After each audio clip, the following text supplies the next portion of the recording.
Эфирда яңалыклар вакыты студияда Лейсан Галиева исәнмесез. Бүгенге чыгарылышның төп темалары.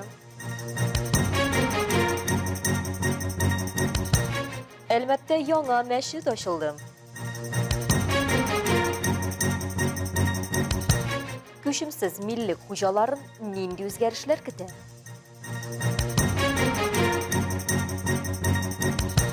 Азнакайда волейболдан ачык турнир үткәрелде. Бу һәм башка темалар хакында бүгенге чыгарылышты. Бүген Әлмәт шәһәренең Дуслык микрорайонында яңа мәчет ачылды. Әлеге тантанада Татарстан мөфтиенең мөхтәсибәтләр белән эшләү буенча урынбасары Равил хәзрәт Зөфәров, Әлмәт районы имам мөхтәсибе Исмәгыйль хәзрәт Сынгатуллин, районыбыз имамнары катнашты. Сүз Инҗи Хәсән Шынага. 2014 елда Дуслык микрорайонында мәчет төзү нияте белән мәхәллә халкыннан инициатив төркем төзелә. Шәһәребез хакимияте тарафыннан җир бүлеп бирелгәч, мәчетнең беренче ташы 2018 елда куела. Төзелеш 5 ел бара. Әлеге эштә предприятие җитәкчеләре дә, гади халык та бердәм катнаша. Мәчет ачылышы Әлмәт районы имамнары тарафыннан агачлар утырту белән башланып китте. Чарада катнашкан кунаклар мәчет тирәли алмагач бакчасына нигез салдылар. Аннан соң Коръәннән сүрәләр укылды. Татарстан мөфтиенең мөхтәсибәтләр белән эшләү буенча урынбасары Равил хәзрәт Зөфәров, Татарстан Республикасы мөфтие Камил хәзрәт Сәмигуллин исеменнән әлмәтлеләрне әлеге бәйрәм чарасы белән тәбрикләде. Ул мәчет төзелешендә катнашуны ислам динендә иң саваплы эшләрнең берсе икәнен ассызыклады. Элек-электән үк авылларда булсын, шәһәр яннары булсын, һәр вакыт Аллаһ йортын кырганнар. Иң гүзәл, иң хәерле матур урында. Чөнки мөселманның тормышында Аллаһ йорты бик зур урын алып тора. Чөнки монда килсәк, атлап килгәнебез өчен дә Раббул Гизза рәхмәтен әйләп, һәр адым сайын хәсәнәт, һәр адым сайын кимчелекләребезне гафу итә, һәр адым сайын дәрәҗәбезне күтәрә.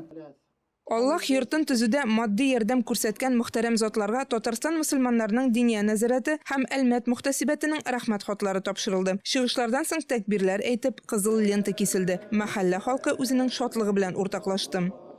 Бу мәчетне ачуына бик шат мин шундый. Бу бит Аллаһ Тәгаләнең бүләге безгә. Инде Раббыбыз тазалык, сәламәтлек, шатлык белән килергә насыйп булсын. Күбрәк килсеннәр шундый, я Раббым, яшьләре дә, картлары да насыйп булсын. Бу бит инде Аллаһ Тәгаләгә ничек тырыштылар, менә бик тырышып ниттеләр безне бөтен җиргә җиткерергә шундый. Мәчет ачылышы турында тулырак сез 6 октябрь кичке 8-дә эфирга чыгачак Ислам нуры тапшыруында карый аласыз. Инҗи Хәсән Шыны, Рафаэль Сафин, яңалыклар вакыты, Луч Әлмәт телекомпаниясе. Агымдагы елның 1 сентябреннән Россиядә күчемсез милли хуҗаларын һәм төзүчеләрне традицион рәвештә күп үзгәрешләр көтә. Күчемсез милли хуҗалары турында шәхси мәгълүмат алырга хокуклы затлар списыгы ничек үзгәрде? Төзелешләрне һәм корылмаларны ярдәмче куллану объектларына кертү критерийлары нинди? Тулырак алдагы материалда. 2023 елның 1 мартында хукук иясе ризалыгыннан башка бердәм дәүләт күчемсез милек реестрыннан шәхси мәгълүмат алу мөмкин түгел иде. Чыгарманы закон белән турыдан-туры каралган очраклар гына тәшкил итә. Вәкаләтле органнарның яки кайбер шәхси затларның, мәсәлән, тормыш иптәшенең соравы. На сегодняшний день выписку из единого государственного... Бүгенге көндә хуҗаларның шәхси мәгълүматлары булган бердәм дәүләт күчемсез милек реестрыннан өзекне граждан белән бер рәттән фатирдагы башка бүлмәләрнең хуҗалары булган кешеләр дә ала. Владельцами иных комнат в квартире. Шулай ук бердәм дәүләт күчемсез милек реестрыннан өземтәне җир кишәрлегенең хокук ияләре төзүче өлешле төзелештә катнашучы турында, килешүдә катнашучы гражданга карата өлешле төзелештә катнашучы да алырга мөмкин. Выписки из единого государственного реестра недвижимости. Бердәм дәүләт күчемсез милек реестрыннан өзекне электрон рәвештә Росреестр, Роскадастр сайты аша яки дәүләт хезмәтләре порталы аша алу мөмкинлеге бар. Бу күчермәне кәгазьдә күп функцияле үзәк офисларына мөрәҗәгать итеп тә алып була. Обратившись в офисы МФЦ. Шулай ук сентябрьдә төзелешләрне һәм корылмаларны ярдәмче куллану объектларына кертү критерийлары расланды. Должны располагаться на земельных участках. Ярдәмче кулланыштагы корылма шәхси торак төзелеше, шәхси ярдәмче хуҗалык алып бару өчен блокировкаланган торак төзелеше һәм гражданнарның бакчачылык алып бару өчен булган җир участогында урнашырга тиеш. А также для ведения садоводства гражданами. Бу сарай, мунча, теплица, келет, күйе һәм башка хуҗалык корылмалары булырга мөмкин. Шул ук вакытта бинаның яки корылманың җир өстендәге катлар саны 3 каттан, ә биеклеге 20 метрдан артмаска тиеш. Төзелешкә рөхсәт алу кирәкми. Әлеге критерийлар 2028 елның 1 сентябренә кадәр гамәлдә булачак. Алсу Нуриева, Рафаэль Сафин, Яңалыклар вакыты, Луч Әлмәт телекомпаниясе. Түбән Мактамада урнашкан 23-нче янгын сөндерү части базасында районыбызның мәктәп укучылары җыелды. Алар гадәттән тыш хәлләр министрлыгы гражданнар оборонасы көненә багышланган янгын сөндерү эстафетасы ярышларында катнашты.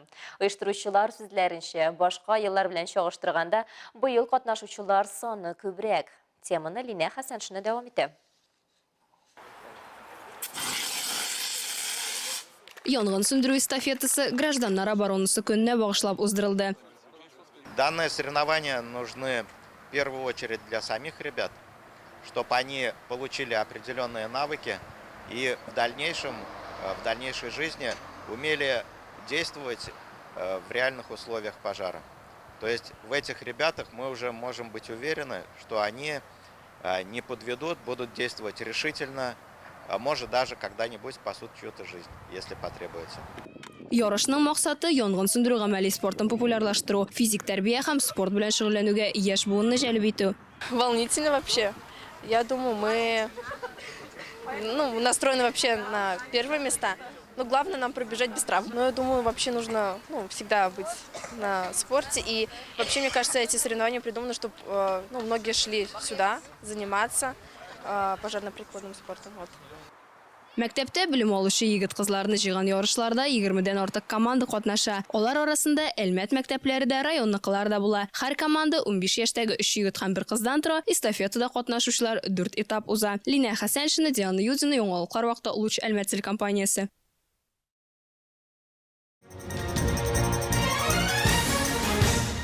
Азнакайда волейбол буенча ир-егетләр командалары арасында ачык турнир узды.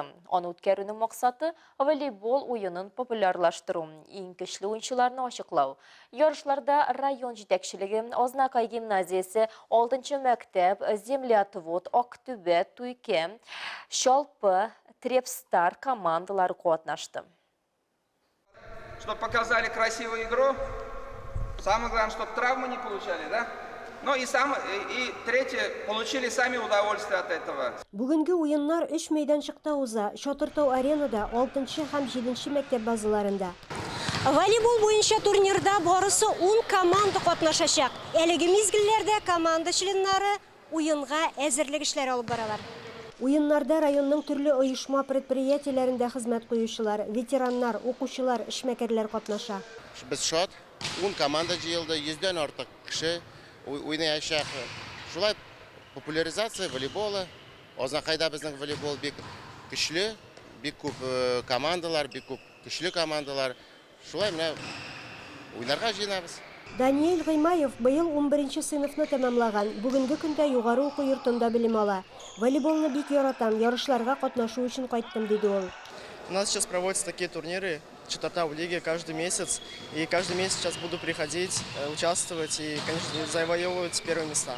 Шатыртау лигасында барысы 120 уенчы катнаша. Безнең волейболны бик тә яраталар, волейбол белән шөгыльләнәләр, мәктәптә дә, яшьләребез дә, шушы оешмаларыбызда да, менә бөтен оешмаларда килгәннәр. Һәм инде кичкә хәтле шушы ярышлар үтәчәк. Күрә барысына да уңышлар телибез. Көчлеләр инде җиңеп чыгарлар, Алла бирсә. Илмира Шарифуллина, Рөстәм Акбаров, Яңалыклар вакыты, Луч Әлмәт телекомпаниясе.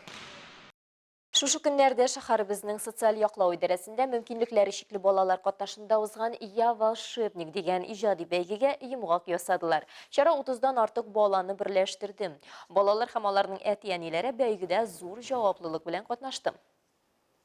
У нас сегодня будет замечательное крио-шоу. Такого у нас еще не было.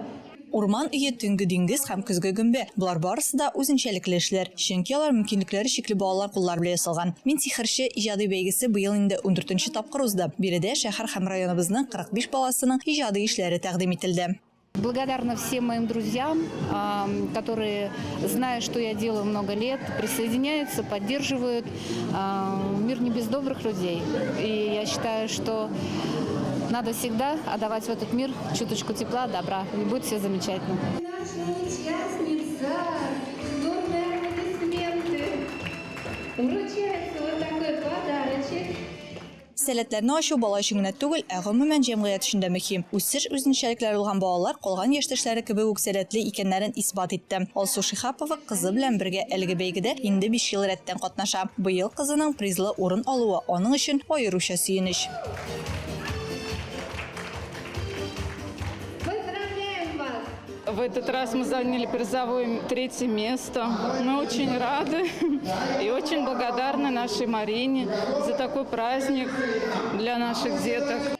Узган ел Мин сихерче иҗади бәйгесе Россия дәрәҗәсендә танылды. Ул граждан инициативасы милли премиясенә лаек булды. Мама Евгения, признавайтесь, кто делал работу? Совместно. Артем точно помогал? Мама клеила, Артем морально поддерживал. Семейная работа тогда принимается. Фото на память. Җиңел канатлар, урам театры, аквагрим, криошоу һәм тәмле сыйлар. Барысы да балалар һәм ата-аналар өчен югары дәрәҗәдә оештырылган. Балалар рәхәтләнеп вакыт үткәреп, бүләкләрен алдылар. Алсу Нуриева, Венера Багманова, Рафаэль Сафин, Яңалыклар вакыты, Лучальмет телекомпаниясе.